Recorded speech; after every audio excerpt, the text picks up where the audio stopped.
you created Narcos Mexico. What is it about this genre that you enjoy telling stories in, and what makes Hotel Cocaine um, unique in this? Well, it's often said, write what you know. No, seriously though. I co-created Narcos, and Narcos Mexico, I had left actually to do Godfather of Harlem, which is about a heroin dealer. So I seem to be drawn to these subjects, but there's a particular reason. First of all, most of us in our deepest souls admire lawbreakers, and there's a long history of storytelling, from Billy the Kid and legendary outlaws of days of yore. And I'm fascinated by people who are willing to risk everything, their freedom, their life, to try to make it in America. I always look for what the additional angle is, because I'm not trying to make advertisements to become part of a criminal organization, nor am I trying to make advertisements for people to use or glamorize drugs. There always is a cost. So that the tagline for our show, Hotel Cocaine, is every pleasure has a price. And we draw a distinction between the fun and frivolity at the club, the Mutiny Club in Miami, and the dead bodies that are outside the club that it takes to get the cocaine there. But I like action storytelling. I like deep characterization. And when Maurice, years ago, mentioned to me that his father was let's call it the general manager of the Mutiny Club and Hotel, I was immediately fascinated. It drew for me a reminiscence of Humphrey Bogart in Casablanca. And so I said to him, this is Casablanca on cocaine, and the backdrop isn't World War II, as it is in the original Casablanca. The backdrop is the war on drugs. I never expected Maurice to follow through with any further information. And in fact, it took about 5 years. But he then eventually sent me a document that I found very intriguing, and asked him if I had his permission to try to develop it into a television show. And now here we are. So, how much of this is based on real situations and real people, and how much Based on real people, yeah, definitely. Some of it is real situations. I think as a people, like most Americans, we're all really interested as well in our heritage, and everybody that's in this country is an immigrant. We've all immigrated from somewhere, and I think part of everyone's story is, how did we make it? What do we get involved with to do it? And I think whether you're dealing with Narcos or whether you're dealing with Hotel Cocaine, we're dealing with the story of what does it take to make it in any given situation, in any given place. I think the Cuban experience in this way is what we use to represent. It's a vehicle for the story, is the story of what does it take to plant yourself in America, and what do you leave behind, and what's the cost of what you leave behind to what you're going to get. I think Chris has really well encapsulated what the experiences of being an immigrant in this country is like and what it's about. I mean, I think where we hew towards reality is exploring the themes of new country, immigration, the American credo of greed and climb the ladder.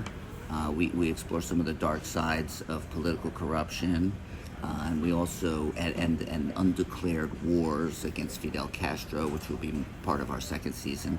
And at the same time, we have to fictionalize elements in order to create drama. So, for example, Maurice's father did not have an older brother who was a massive cocaine dealer.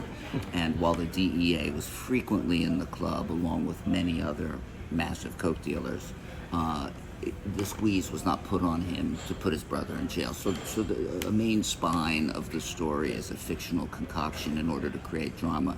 But what we fought hard for was a realism in the creation of sets, in the creation of costumes, in the exploration of themes, and of course in the casting of phenomenal actors who could bring a kind of truth to the roles they were playing. Can you talk about the tone of the series? Because there's a lot of humor, especially in the first couple episodes. So how do you balance like the wildness of what's going on in the club with?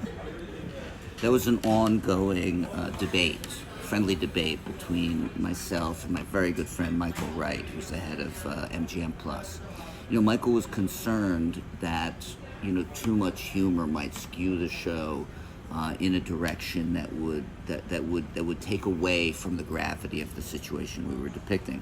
so that in the first draft I gave him, he's so he's such a good executive, and he's so straight and to the point about it. He said, "Look, I appreciate what you're trying to do here, but I want you to lean more into what it is you do. You know, the Narcos, Boogie Nights, Scarface, etc." And so, not to make, well, I created Narcos, so I guess I can take credit for that. You can take it. But in any case, and so I understood his directive immediately, and rewrote the script to pull back on some of the even more outrageous comedic elements that had been part of the first draft. But I felt like if we just simply did a show about a guy who's caught in a bind because of his older brother and the DEA behind him, we were going to see a familiar show. We were going to see, okay, it's Scarface the series. Now that'll attract a certain number of viewers. But we also wanted to sort of examine and even skewer the late 70s, which were the me decade. And Mark Feuerstein plays Burton Greenberg, the owner of the hotel. And he became a vehicle by which we could explore things that now in retrospect seem amusing, like EST and meditation. Or meditation's a very good thing in my opinion. The TM and navel gazing and heavy drug use as though it were a good thing. As a matter of fact, in the late 70s, there was very little in the public sphere about how dangerous cocaine was. Really was the death of Len Bias, the basketball player in 1985, that signaled to everybody, oh my, this is a lethal drug. So in those days, we're sort of exploring the heady early days of cocaine use, which again seemed rather victimless at the time. And I think what the show exposes is that there were victims trailing all the way back to Latin America. And so we think that that's an important point to stress. It seems to get darker as the series goes along. So is that humor going to be tapering off and go more into a more serious story? Well, I think you should expect, if you're watching a show that I have any hand in, that yes, things will get darker. The character of Burton Greenberg, again played excellently by Mark Feuerstein, finds himself pulled into that world because he has a lien against his hotel and he needs money. And so the closer he comes to that world, the more the fun partying aspects of the drug, which he represents, he's pushed into a place where now he sees the damage, and he sees his club and his patrons and the frivolity of the partying in a whole new way. And so yes, I think you can expect Burton to learn a lesson or two. So the production value of this series is amazing, like especially all the stuff that's going on in the club at the time, in the rooms, the elaborate rooms. So what are the challenges of creating like a period show like this with so much going on? Well, the challenges of creating a period show are many. One of the thing about the Mutiny Hotel that I do like to say is, first of all, there was a pretty big dancing scene there, but also every one of the rooms was themed differently. There was the Arabian Night Suite, the Chocolate Fudge Suite, the Alice in Wonderland Suite. Some of them we made up, some of them we took from the real hotel records. So all of that is accurate. And our production designer, a brilliant man named Raimundo Cabrera, we call him Cyber. Cyber created those different rooms, the hotel itself. Guillermo Navarro, my fellow partner, executive producer, and director of many of the episodes, he and I took scouts to Puerto Rico, Colombia, and the Dominican Republic, and ultimately decided that the Dominican Republic more accurately reflected the Miami of the late 70s, both the color of the water, the types of shots we'd be able to get, the budgetary requirements of the show. And then we hired department heads from Spain and Mexico, from a lot of different countries, to come join us in the Dominican Republic, along, of course, with a great Dominican crew, and felt like that could capture the Miami of the 70s that the Miami today couldn't capture because it's been too overbuilt with Coke money. I think one of the most amazing things about the Mutiny itself is that as the mutiny progresses, it actually becomes almost like a breathing, living character that is part of the show.